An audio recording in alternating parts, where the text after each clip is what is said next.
कम से कम 50 विधायक बन के आएंगे, ये भी दामोदर का बात है।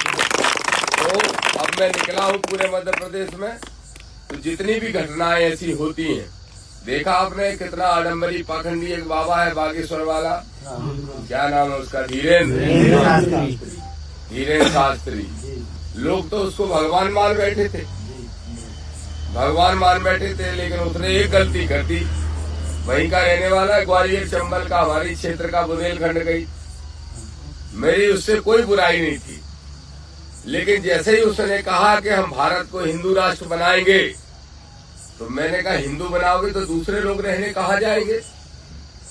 और जब हिंदू राष्ट्र की कोई बात करेगा या एक राष्ट्र की, एक धर्म के राष्ट्र की बात करेगा, तो फिर भारत का जो संविधान है, जो बाबा साहब ने लिखा है, इन्होंने ही हमें आवाज दी, इन्होंने ही हमें ताकत दी।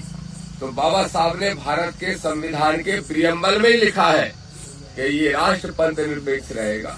इसलिए हमने लड़ाई चालू की, और आज मानो यकीन इस बात का कि प्रधानमंत्री नरेंद्र मोदी भी आके कह के गए थे कि धीरेन्द्र हमारा छोटा भाई है, लेकिन अब धीरेन्द्र शास्त्री जी आपके भाई के मारे हिम्मत नहीं पड़ रही दोबारा से यात्रा निकालने की, और अगर दोबारा यात्रा निकालेगा तो फिर उसकी यात्रा रोकेंगे और उसको सबक सिखाने का काम हम करेंगे, लेकिन किसी कीमत पे मध्य प्रदेश की धरती को आडंबर और पाखंड की धरती नहीं, बल्कि संविधान की और बाबा साहब डॉक्टर भीमराव अंबेडकर की ही धरती बना के रहेंगे।